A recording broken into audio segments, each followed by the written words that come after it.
The year is 830. Baghdad pulses with intellectual energy. Scholars debate, astronomers chart the heavens, and mathematicians unlock the secrets of numbers. A young boy, curious eyes wide, struggles with an algebra problem. Unbeknownst to him, his future is built upon the foundations laid here, centuries ago. This isn't just a math problem, it's a thread connecting civilizations, a testament to a time when knowledge flourished. A time often overlooked. Ibn Rushd, a towering figure of the Islamic Golden Age, contemplates the cosmos. A philosopher, a physician, a jurist, his mind encompassed all. He meticulously studies ancient texts, bridging Greek philosophy with Islamic theology. His work, often suppressed in later centuries, illuminated the path for thinkers to come. He asks the fundamental questions: what is knowledge? How is it preserved? Across the vast empire, Ibn Sina, known to the West as Avicenna, advances the field of medicine. His Canon of Medicine becomes a standard text in European universities for centuries. He pioneers surgical techniques, meticulously documenting his observations. His work is a beacon of scientific inquiry. A testament to a time of unparalleled medical advancement. Two worlds, two destinies. In Baghdad, knowledge is revered, libraries overflow with scrolls. In Europe, the Inquisition burns books, silencing dissenting voices. A stark contrast, a tragic loss. The destruction of knowledge in Europe casts a long shadow, hindering progress and stifling innovation. A pivotal moment in history. The Islamic world makes incredible strides in astronomy. Observatories are built, instruments are refined, and the universe is mapped with unprecedented accuracy. They refine Ptolemy's model, making crucial observations that shape our understanding of the cosmos. Their knowledge is a testament to the power of observation and reason. Avicenna's contributions to algebra revolutionized mathematics. He introduces the concept of algorithms, laying the groundwork for modern computation. His geometric interpretations of algebraic equations provide a powerful new tool for problem solving. His work is a cornerstone of mathematical development. Baghdad, a shimmering metropolis, a center of trade, culture, and learning. Scholars from across the world converge here, exchanging ideas and sharing knowledge. The city's intellectual vibrancy attracts the brightest minds of the age. A golden age of human achievement. Centuries later, European scholars eagerly embrace Avicenna's Canon of Medicine. It becomes the definitive medical text, shaping medical education and practice for generations. His insights on anatomy, physiology, and pharmacology are widely adopted. A testament to the enduring power of knowledge. Fast forward to the 21st century. Complex algorithms power our digital world. Artificial intelligence learns and adapts, processing vast amounts of data. The seeds of these advancements were sown in the Islamic Golden Age. A surprising lineage. Why is this story often absent from standard Western education? Why is the profound impact of the Islamic Golden Age downplayed?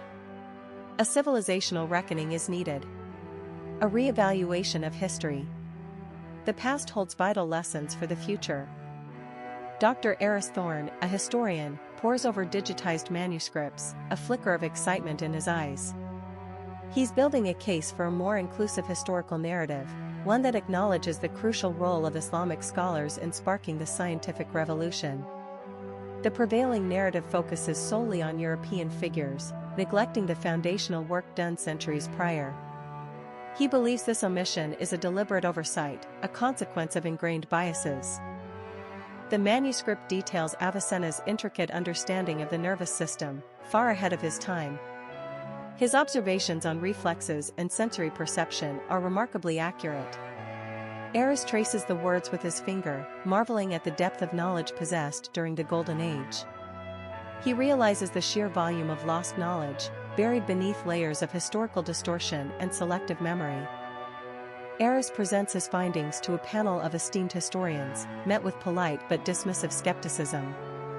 They argue that the scientific revolution was inherently a European phenomenon, driven by unique cultural and philosophical factors. Averroes counters, presenting evidence of cross-cultural exchange and the direct influence of Islamic scholars on European thinkers. The debate heats up, exposing deep-seated prejudices. A vibrant scene unfolds in a bustling Baghdad marketplace. Scholars, artisans, and merchants interact, exchanging ideas and knowledge. Averroes visualizes this era, imagining the intellectual ferment that fueled scientific discovery. He sees figures like Avicenna himself, surrounded by students, passionately debating philosophical and scientific concepts. Averroes stands before a museum exhibit on the history of medicine, feeling a surge of frustration. The exhibit predominantly features European contributions, with minimal mention of Avicenna or other Islamic physicians. He sees a subtle but pervasive bias in the way history is presented, a deliberate downplaying of crucial contributions. Days turn into nights as Averroes delves deeper into his research, meticulously piecing together fragmented evidence. He feels a growing sense of urgency to correct the historical record. He's determined to expose the systemic biases that have obscured the true origins of scientific progress. The weight of historical responsibility rests heavily on his shoulders. While examining a rare manuscript, Averroes discovers a hidden passage, revealing a secret network of scholars and libraries that flourished during the Golden Age. This network facilitated the preservation and dissemination of knowledge, connecting intellectual centers across vast distances. It's a revelation that could rewrite history. Averroes shares his discovery with Maya, a bright and inquisitive graduate student. Maya is initially skeptical but becomes increasingly captivated by Averroes' evidence. Together, they begin to collaborate, combining their skills and expertise to unravel the mysteries of the past. A new partnership is formed. Averroes and Maya travel to a remote archive in Turkey, seeking further evidence to support their claims. They navigate dusty corridors and decipher ancient texts, facing numerous obstacles along the way. The archive holds the key to unlocking forgotten knowledge and challenging established narratives. Averroes and Maya present their findings at an international academic conference, sparking a global conversation. Their presentation challenges long-held assumptions about the history of science, prompting a re-evaluation of the Islamic Golden Age and its profound impact on Western civilization. The seeds of change have been sown. Days blur into weeks within the archive's labyrinthine halls. Maya painstakingly translates fragmented texts, revealing intricate diagrams and alchemical formulas far exceeding contemporary understanding. Averroes observes, recognizing patterns mirroring his own theoretical framework. The weight of their discovery grows heavier, a responsibility to share knowledge that could rewrite history. Doubts linger, whispered by skeptical colleagues back home. The pressure mounts as they race against time, the archive's secrets feeling increasingly fragile. A hidden compartment is discovered within a bookshelf. The metal plate depicts a celestial map unlike any previously documented. It shows constellations not visible from the current location, and planetary alignments that defy known astronomical models. Maya notices a series of symbols repeating throughout the chart, resembling a complex code. Averroes believes these symbols hold the key to understanding the advanced technology described in the texts. They spend sleepless nights deciphering the code, fueled by strong coffee and a shared sense of urgency. A local historian warns them of a powerful organization seeking to suppress such knowledge. Disagreements arise.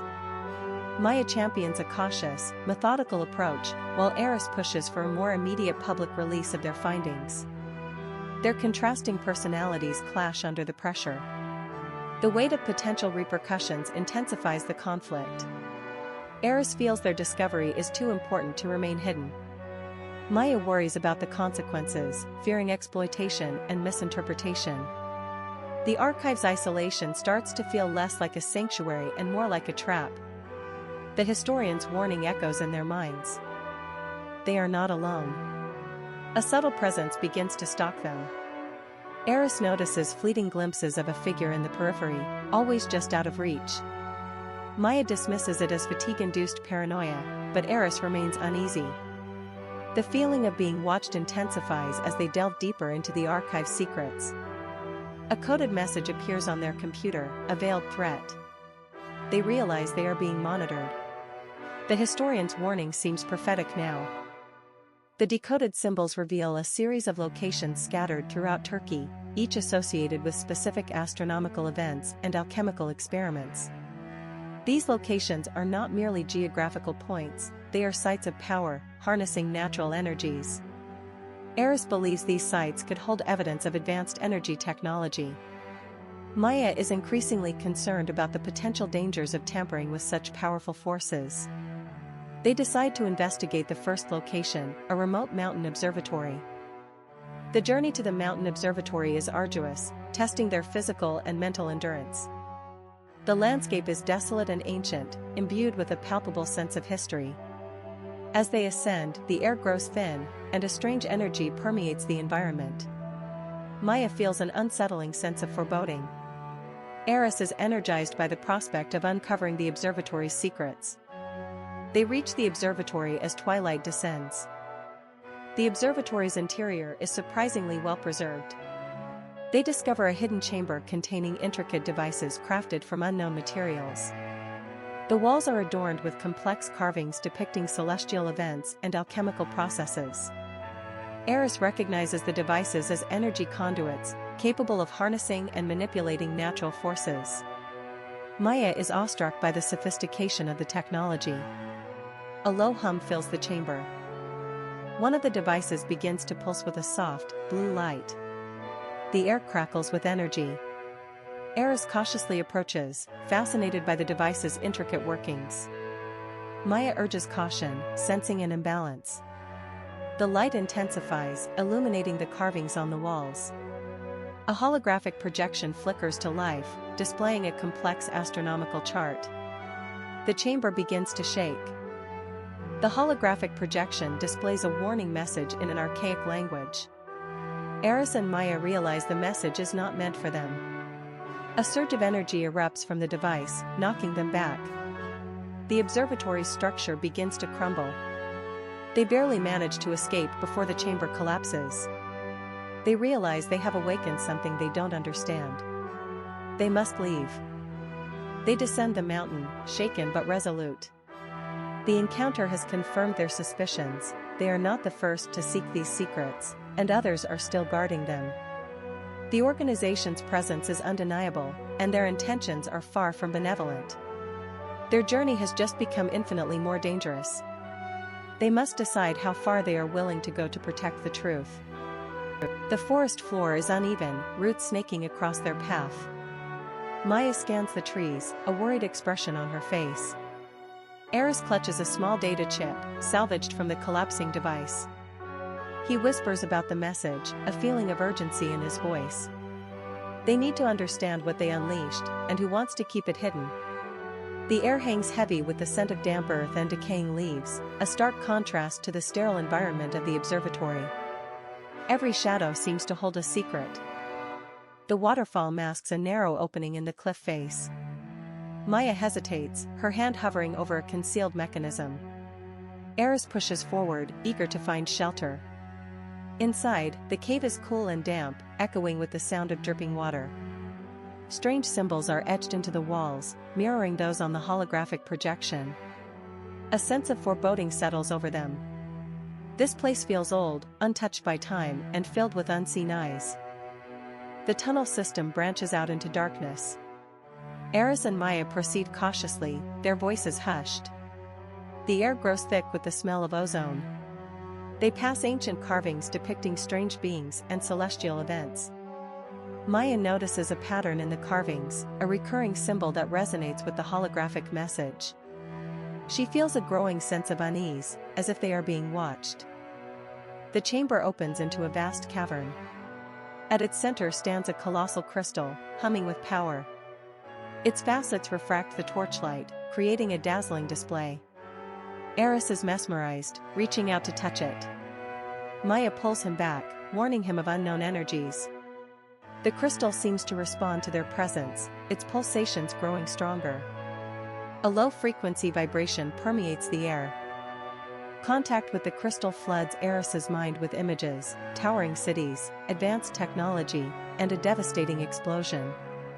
He stumbles back, gasping for air. Maya rushes to his side, concerned.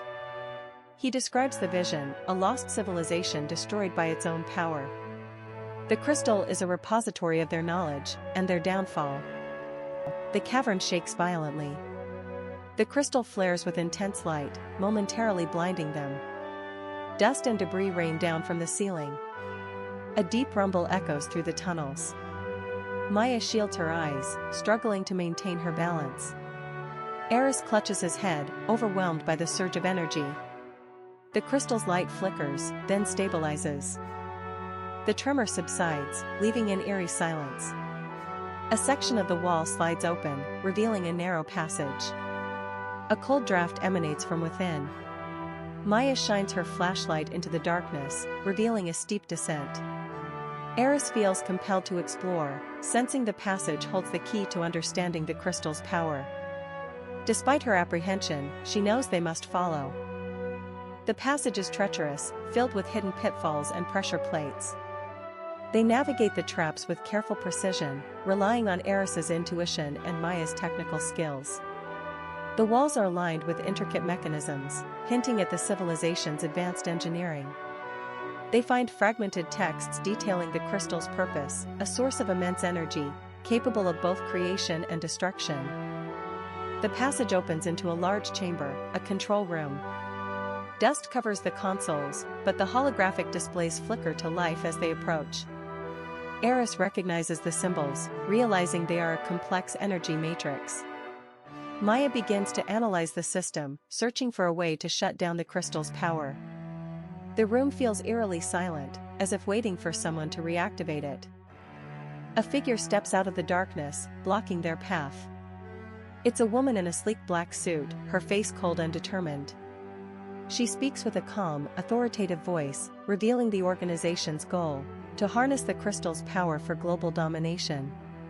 A tense standoff ensues, the fate of the world hanging in the balance. The woman activates a device, preparing to seize control. Eris meets her gaze, unwavering. Your ambition is short-sighted. The crystal's power isn't meant for control, but for balance. You seek to dominate, while it offers harmony. This path leads only to destruction. We will not allow you to weaponize its energy, to twist its potential for selfish gain. The crystal chooses its protectors, and it has chosen us. This chamber ends here. The air crackles with unspoken power. Maya steps forward, her hand hovering over a console, ready to disrupt the energy flow. The woman's expression hardens, a flicker of surprise crossing her face. The fate of the crystal, and perhaps the world, hangs in the balance. Maya's fingers fly across the console, a blur of motion. Lines of code cascade down the screen, a digital torrent battling the organization's control systems. She isolates the energy pathways, searching for a vulnerability, a weak point in their defenses. The chamber vibrates with increasing intensity as the woman attempts to reinforce the connection. Sparks fly from the console as Maya pushes the system to its limits. Sweat beads on her forehead, but her focus remains absolute. The holographic displays begin to glitch, displaying fragmented images of the crystal's true potential, not of power, but of healing and growth. A wave of raw energy erupts from the woman, slamming into Maya's defenses. Eris throws himself in front of her, a protective barrier against the onslaught. The force of the blast throws him back, but he remains standing, resolute. His body glows faintly, absorbing the energy, channeling it into a surge of his own. The chamber is filled with a blinding light as Eris redirects the energy flow, disrupting the woman's control. Maya seizes the opportunity, completing the shutdown sequence. The holographic displays fade to black. The woman stumbles, her face contorted in disbelief as the energy drains from her. She collapses to her knees, defeated. Eris extends a hand to Maya, helping her to her feet. The chamber falls silent, the oppressive atmosphere lifting. The crystal at the chamber's heart pulses with a soft, warm light, radiating a sense of peace and tranquility. The organization's influence wanes, their plans thwarted. The threat is neutralized, for now. The air feels lighter, cleaner. Eris looks at Maya, a shared understanding passing between them. The crystal's light envelopes them, a beacon of hope in the darkness. They turn towards the passage, the path ahead now clear. The journey continues, not towards power or control, but towards understanding and harmony. They are guardians now, protectors of the crystal's legacy. A new chapter begins, filled with promise and purpose. The future is uncertain, but they face it together.